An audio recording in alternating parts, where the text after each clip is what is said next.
All right, welcome everybody. My name is Charles with Klecker Tactical, and today is going to be our first episode of 2A Talks. Similar to what we had going on with our live T3 Tactical Tuesday Talks, where we did live on Instagram every Tuesday at 9 p.m.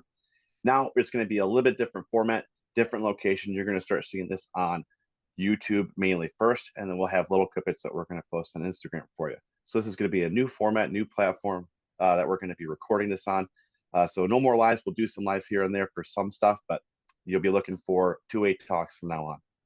So again, my name is Charles with Klecker Tactical. I am joined by Sergeant Mayhem with Mayhem Defense. So I'll let him introduce himself, a little bit of his background, and we'll dive into what our topic is going to be tonight, which is going to be training, which is always a great topic. So go ahead and introduce yourself, man.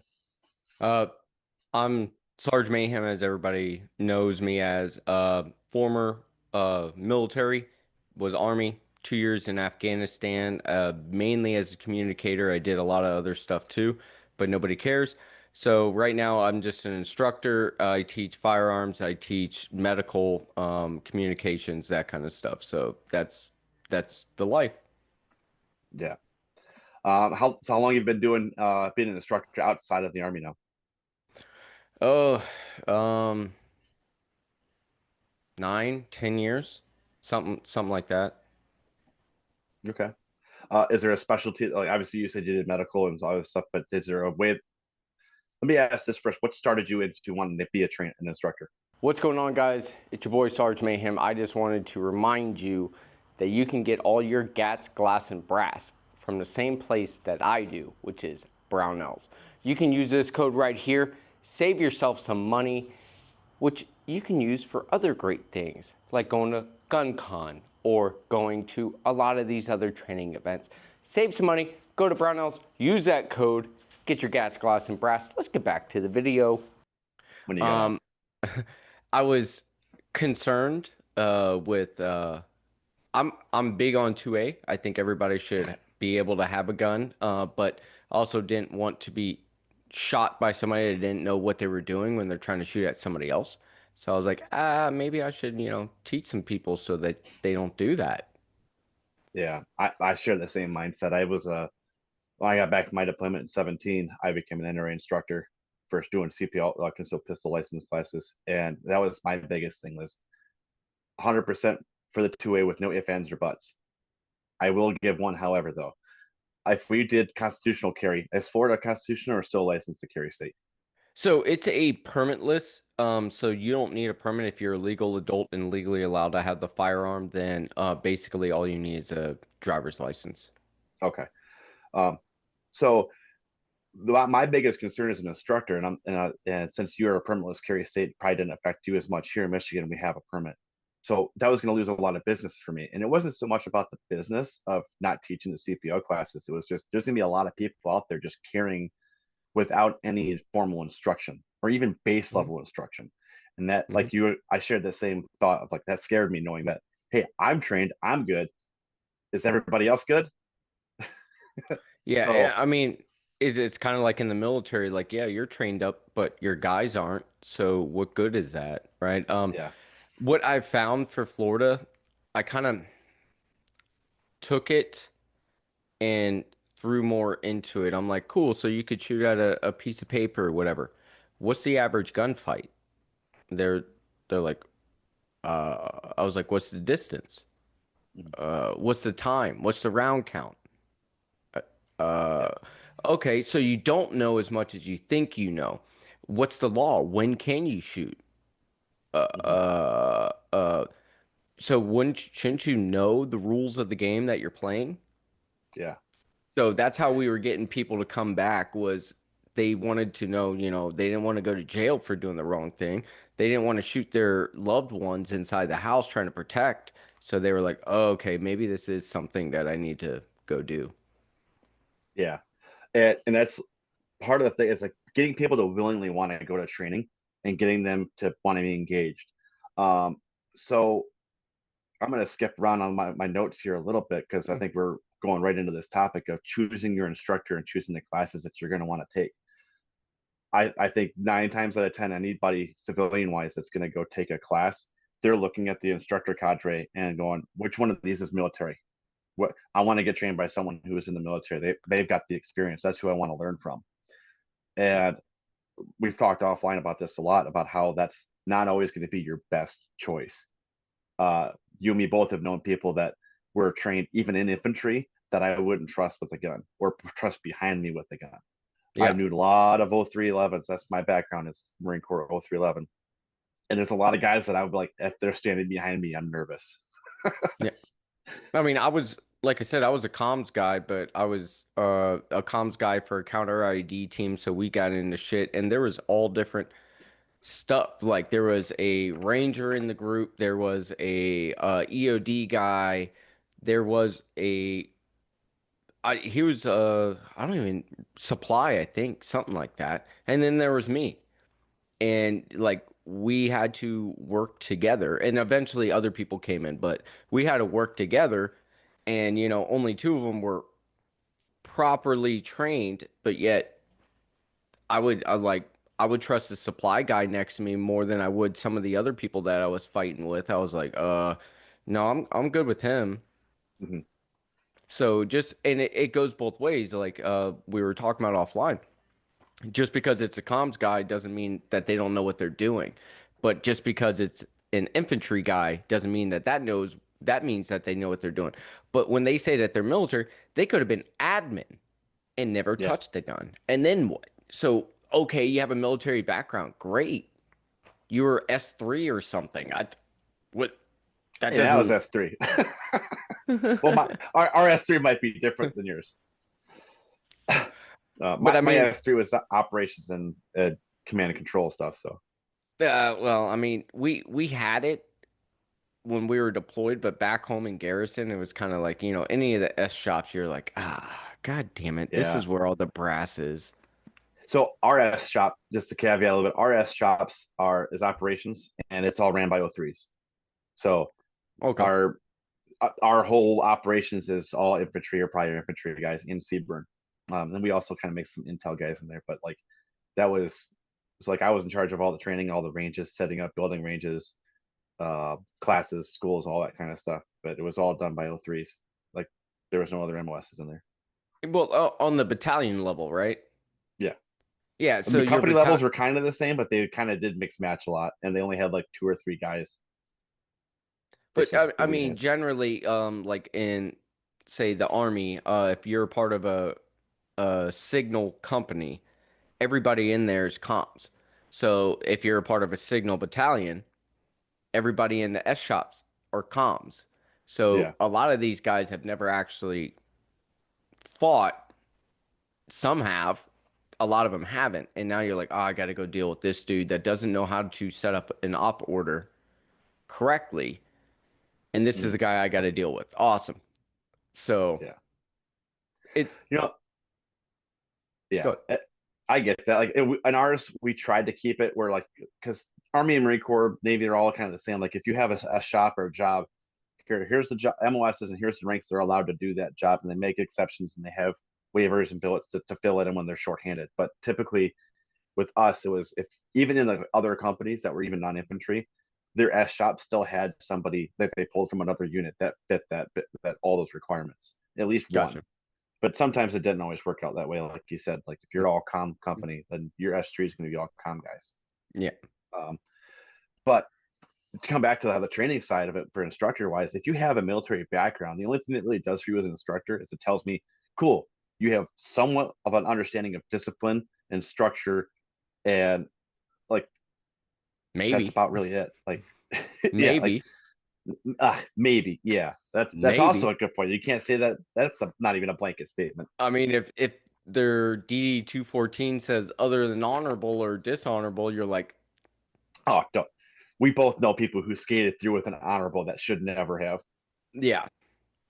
And then you have people that have other than honorables that shouldn't have gotten that. But you can't even go off of that anymore, because I know a lot of dirtbags that shouldn't have made it through as far as they did, and they're still in, unfortunately.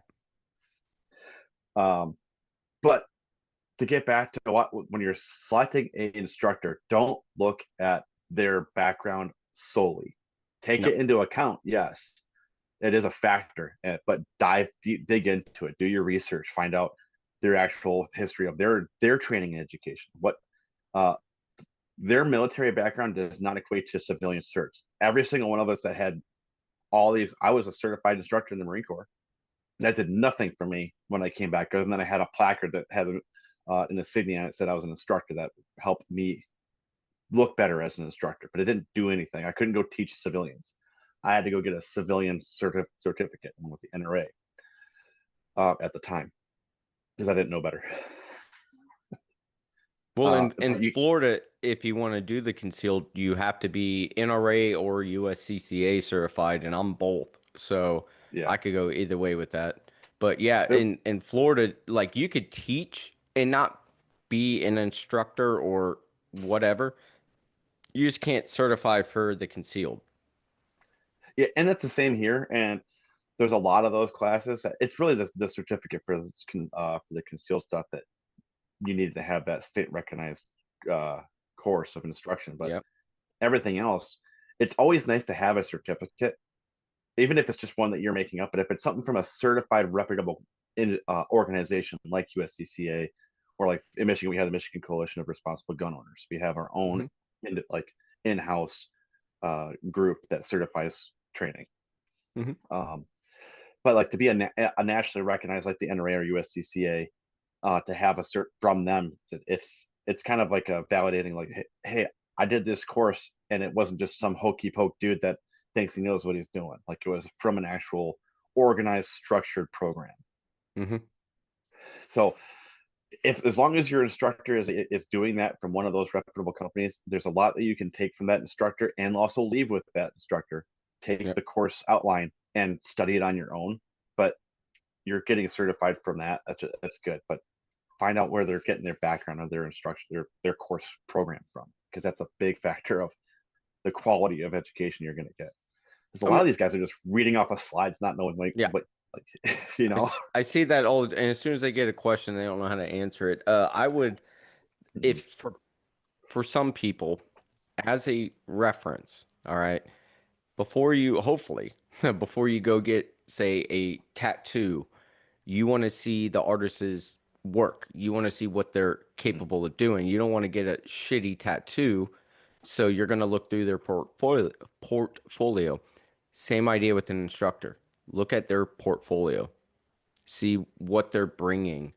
Because if they're charging, a crazy amount of money and they really don't know that much, then why would you pay that? Or even if it's cheap, very cheap, and you're not going to learn anything. Well, what's the point? Wasting your time. Other than learning what not instructor to go to. Yeah. I mean that. So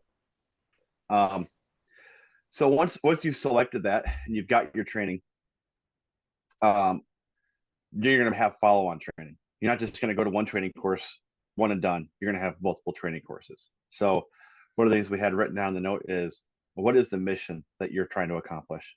So that mission is going to always dictate what you do with everything when it comes to your gear, your training, your mindset, how you set everything up, how you train. So if it's just for personal and self-defense and of your home, that's going to drive and direct where you're going to get your training, the type of training you're going to get. If you're trying to do more community stuff, more outreach stuff, like first responder stuff, red dawn scenario stuff, then that's going to direct and drive your training.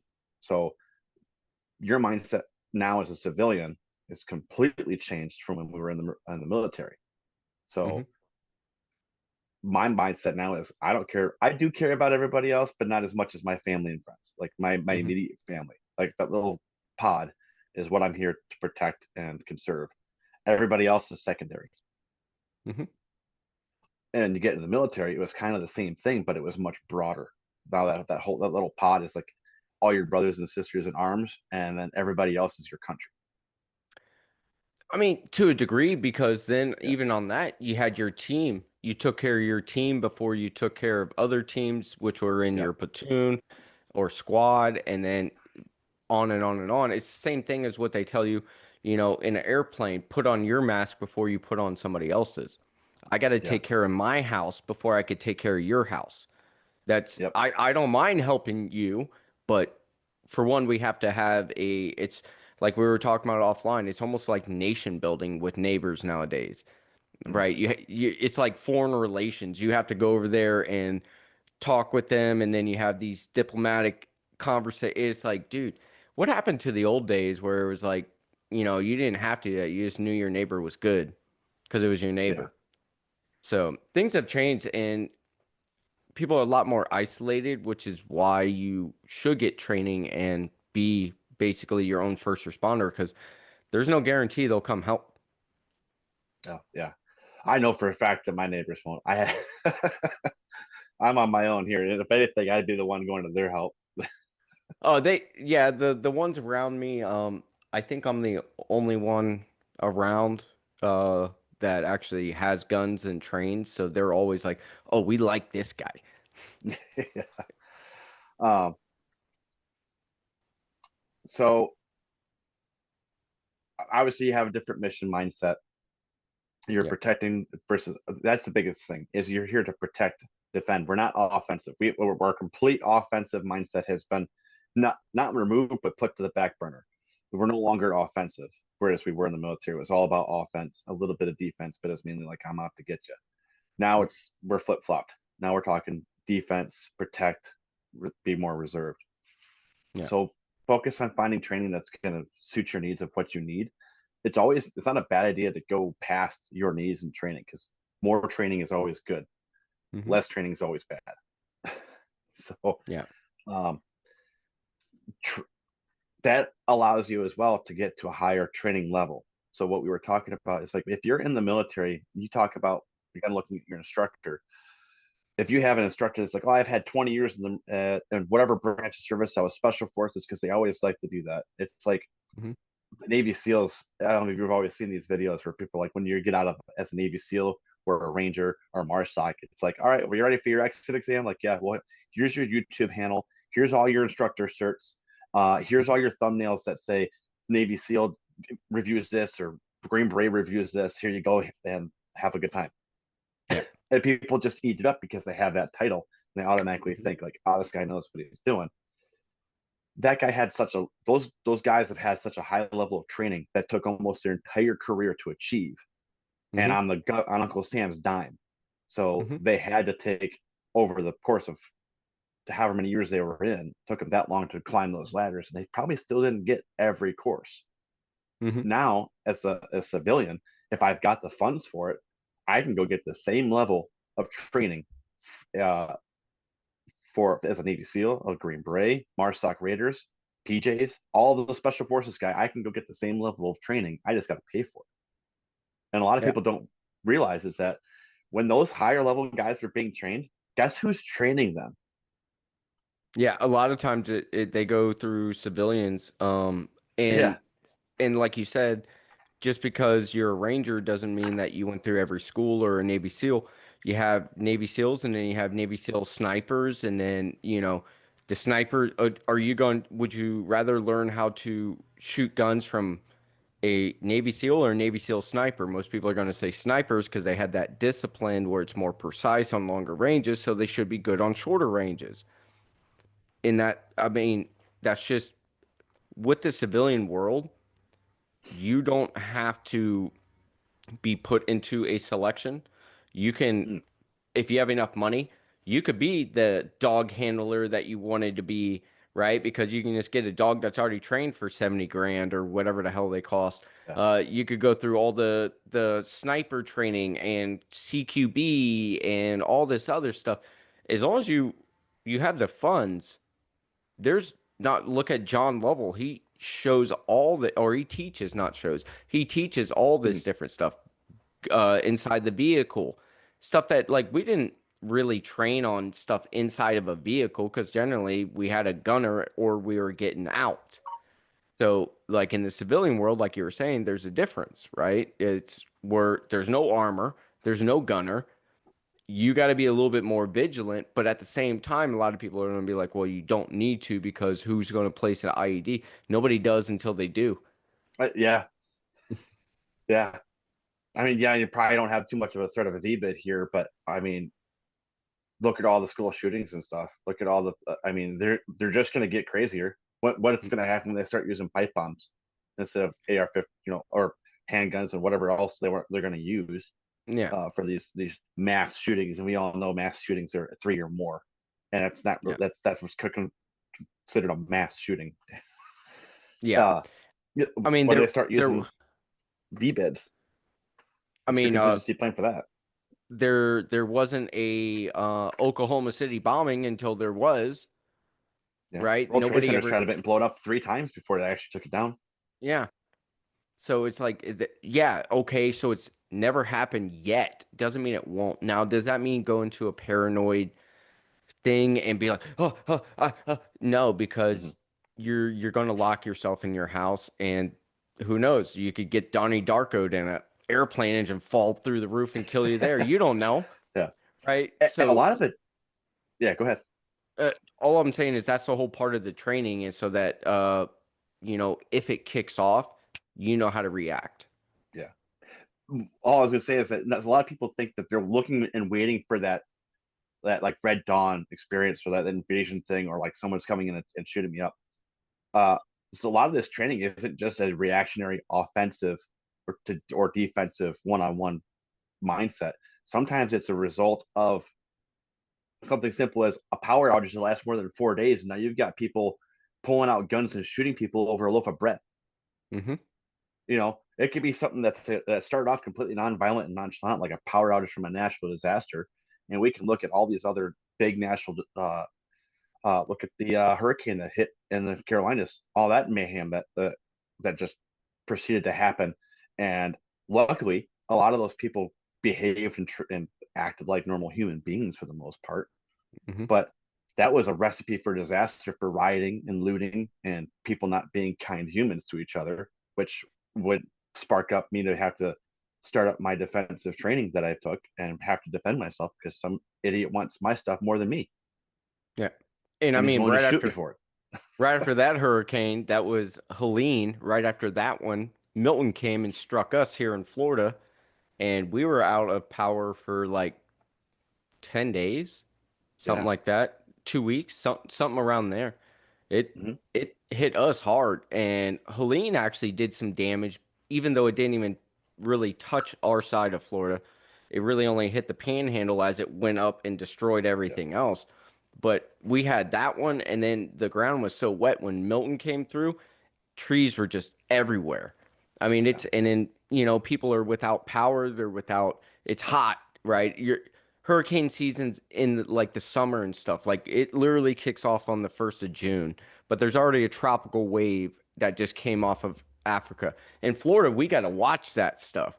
And where you are, you guys don't give a shit about a tropical wave coming off of Africa. Nobody cares. Us, we're like, what is this? Because generally you have about 3 days to get ready, and you're talking about a state that has a lot of people, and you have no idea where this thing's going, so everybody has to get ready for it. And you're talking about 3 days. There will be no gas, no water. It's like COVID with toilet paper. Everything's gone, and people are like freaking out. That's why I keep my stuff already stored ahead of time, and I just put, like, for fuel, I put the stabilize in it and stuff like that. Check my generator, all that. I already have a what they call what we call a dead man's cord, and you basically can take a generator and plug it into your receptor of your dryer, and then reverse everything, but you have to turn off the main breaker, otherwise when they touch it, it'll kill them. So you just got, if you do that, you could actually power all the outlets inside your house instead of running extension cords, just by running that one cord. So it's as long as you have a good enough generator to do it, obviously. But I mean, if you're in Florida and you don't have a generator, I don't know what the hell you're doing. Yeah, same here. I mean, we used to be where I'm at. I'm just outside of it, but Michigan used to have the small portion where we're right outside of the tip of Tornado Alley, and we still get pretty substantial storms. We just had a couple tornadoes come through. I lost power in the shop for almost at least a day. And you got tornadoes.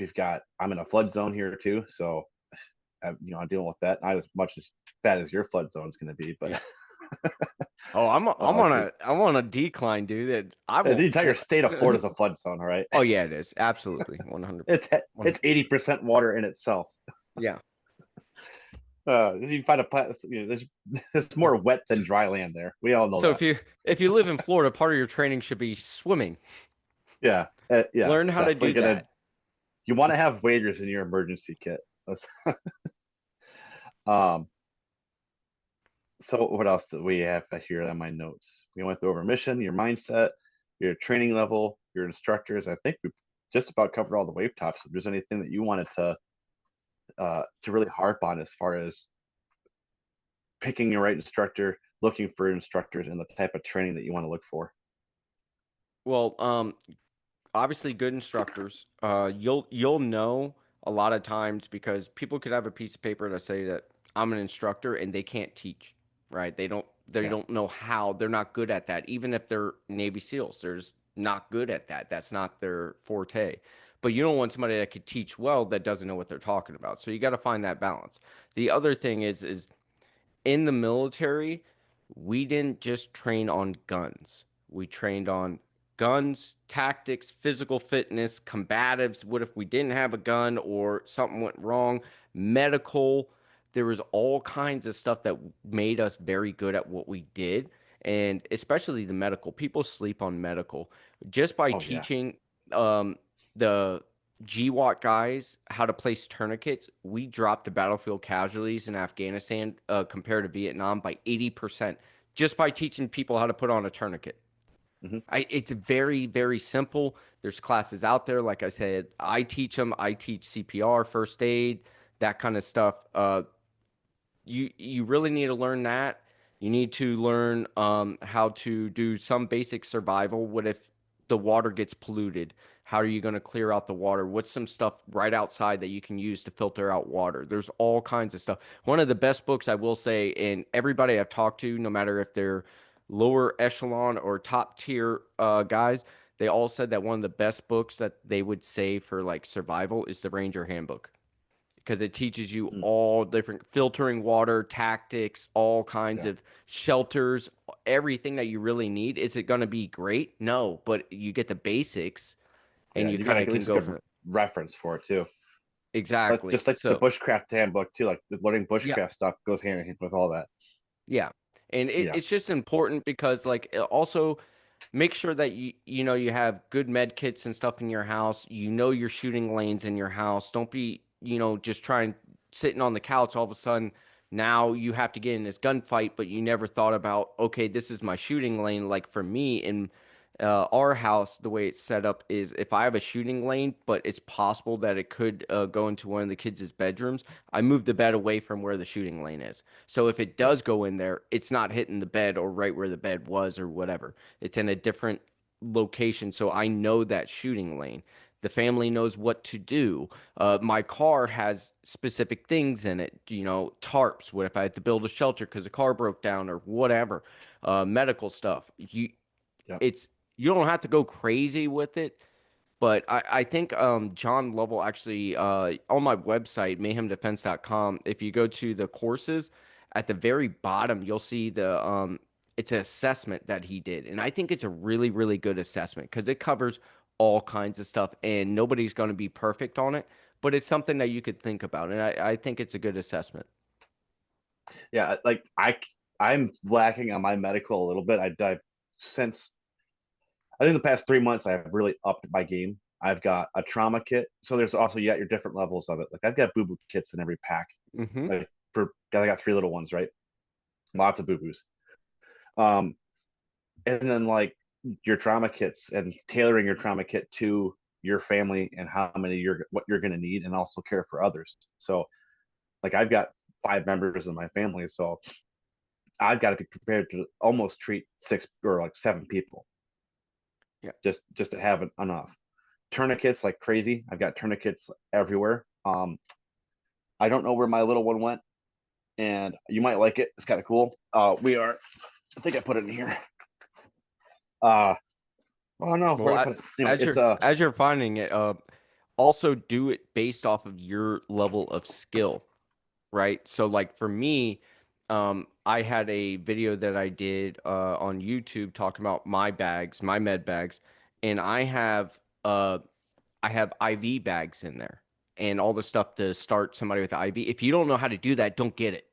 I have Oh, sutures, you can right? hurt somebody real bad. Yeah. I have Properly placing an IV.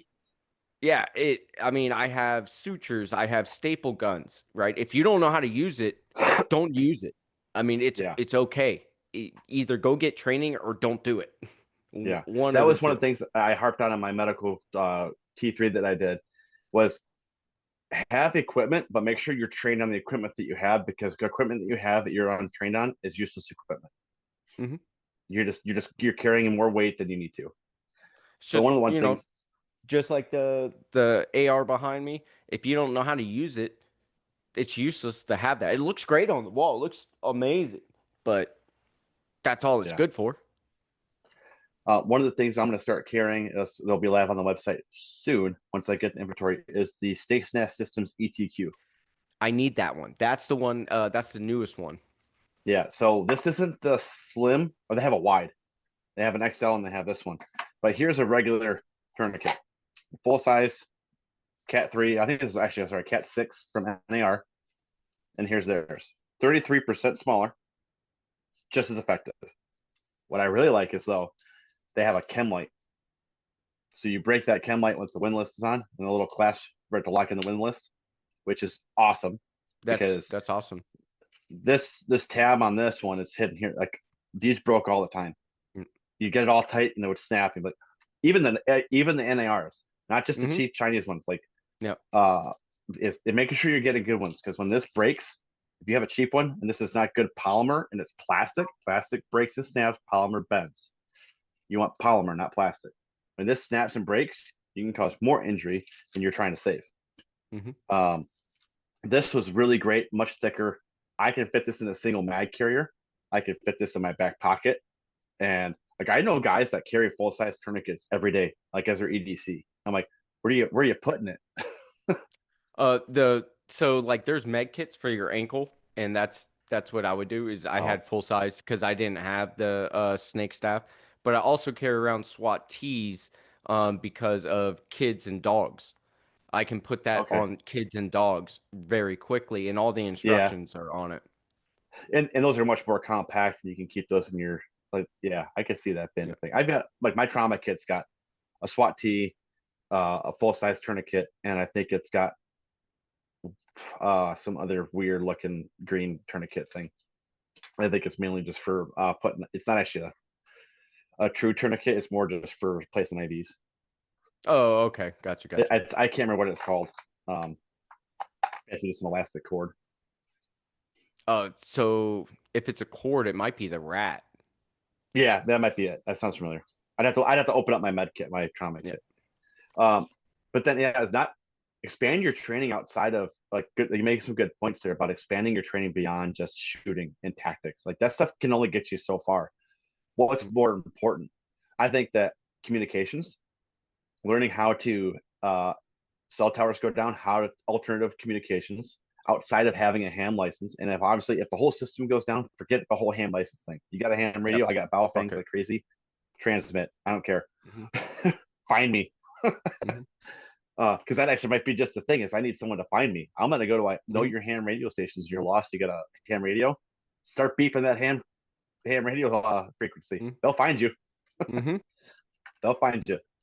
Yeah, they'll find you just to give you a ticket. Yeah, it's like, oh, thank you. I was just lost in the woods. Maybe they'll waive it. I don't know, but because you're not using it maliciously, right? So Yeah. they'll take that case by case. But knowing comms, knowing medical is the biggest thing, because you can't do anything if you're not in the fight anymore. You get it? Mm-hmm. And that's probably one of the biggest things I would say is, you can learn tactics all day. You know what? You can wing it and be fine. But if you can't patch a hole or identify some bleeding, understand March, Yeah. and you're out of the game pretty darn quick, or somebody else in your family is. So I Yeah. think that Which medical is pretty which close to being on the top. s- speaking of, like you just said, family, make sure your family knows it too. What happens if you go Yeah, down? yeah, you can't be the only one that knows. Exactly. You can't be, if you're the smartest guy in the room, you're in the wrong room, because in the end, you guys, if it's your family, your immediate family, that's your team. That's your battle buddies when shit goes down. You need to know what they're capable of and be able to train them as well. It doesn't have to be crazy, but at least have some knowledge. Like my 7-year-old daughter shoots. She has her own gun, right? So she's learning that stuff, and it starts with safety and stuff like that, and then you could build off of that. But in the end, if you're preparing for the end of the world, then understand that that's your team and they need to know what you know. Otherwise, what's the point? Yeah, well said. So we got about a little over a minute here. So why don't you, where are we going to find you on social media and for your training stuff? Where's everybody going to be able to find you? So at Sarge Mayhem is what everybody knows for like social media. On YouTube, it's Mayhem Defense. And you can go to mayhemdefense.com, and that's where my website and courses and stuff are.